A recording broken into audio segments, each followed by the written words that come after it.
سلامونه ګران کتونکو، اخیل صاحب زه مخاطب یم د پېښور نه. دا ډېره افسوسناکه او تشویشناکه خبره ده چې د افغانستان او د پاکستان په منځ کې چې کومه کشیدګي په جنګ کې بدله شوې ده، هغه جنګ موږ ته د دواړو ریاستونو یا حکومتونو د سخت دریځ د وجې نه په مستقبل قریب کې په ختمېدو باندې نه ښکاري. تاسو ټولو ته پته ده چې د اتوار په شپه باندې پاکستان ایرفورس د قندهار ښار په مختلف علاقو کې په ټکانو باندې یا مراکزو باندې یا په ځایونو باندې اټیکس وکړل او په هغې کې د سپریم کمانډر چې دی ملا هیبت الله خون د هغه ټکانه یا کور چې دی هغه یې په نښه کړو. د هغې نه بعد دغه جنګ یو نوی شکل اختیار کړی دی، ځکه چې دا په قندهار باندې په دې روان کال کې درېیمه حمله وه. عجیبه خبره دا ده چې د افغانستان چې کوم سرکاري ترجمانان دي د طالبانو،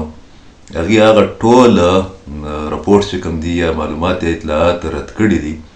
چې ګنې په دغه حملو کې خلک مړي دي. دا خو کیدی نه شي چې په کومو ټکانو کې چې اسلحه وه، په کومو علاقو کې چې دغه ټکانې واقع وې، هلته به انسانان نه وو، هلته به صرف دفترې به وي یا به د اسلحې مراکز به یا به د هیبت الله اخندصاحب کور و.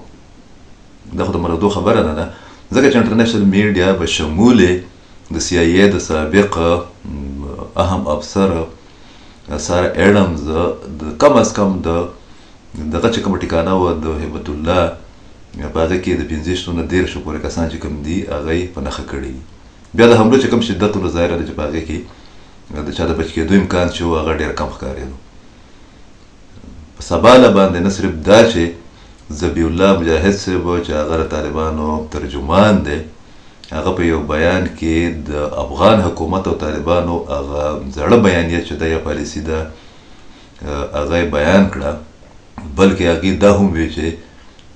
د افغانستان ځمکه د پاکستان خلاف نه استعمالیږي او دا کومه مسله چې د ترهګرۍ په لړ کې یا سلسله کې پاکستان ته راپېښله ده د پاکستان اندروني معامله ده، دننۍ مسله ده ورته. هغې دا هم وی چې افغانستان د خپل دفاع حق لري او ورسره یې دا خبره هم وکړه چې په دغه ټول پس منظر کې هغې اوس هم دې ته تیار دي، مطلب افغان طالبان او حکومت چې د مذاکراتو د لارې دا مسله چې ده دا حل شي. د وزیر اعظم معاون خصوصي هغه هم د یو پازیټیو سټیټمنټ ورکړی دی او هغې دا ویلي دي، زما په خیال باندې حنیفي صاحب نوم یې دی، د نوم اخري سۍ ده، چې موږ د پاکستان سمیت د ټولو ملکونو سره ګاونډي ملکونو سره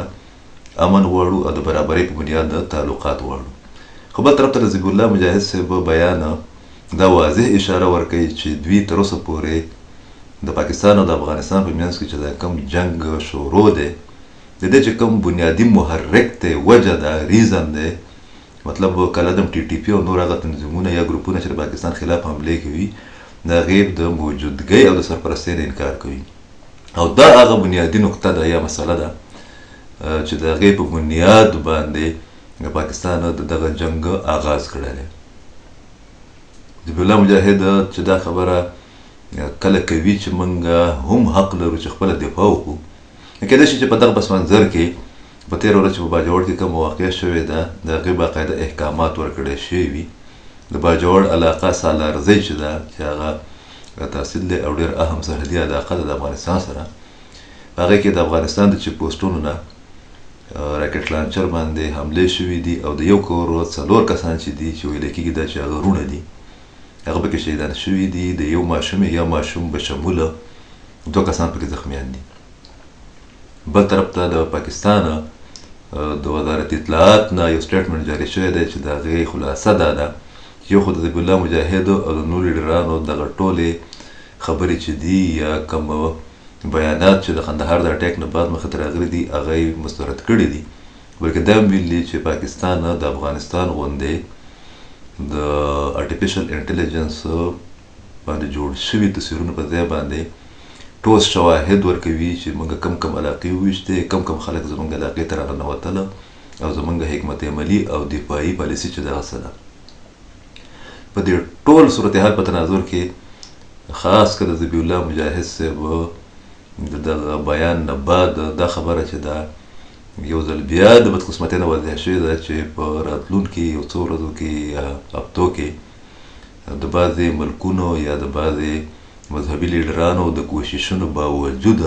د پاکستان او د افغانستان په منځ کې د سیز فایر یا د روغې جوړې یا د مذاکراتو څه امکان په نظر نه راځي. مننه.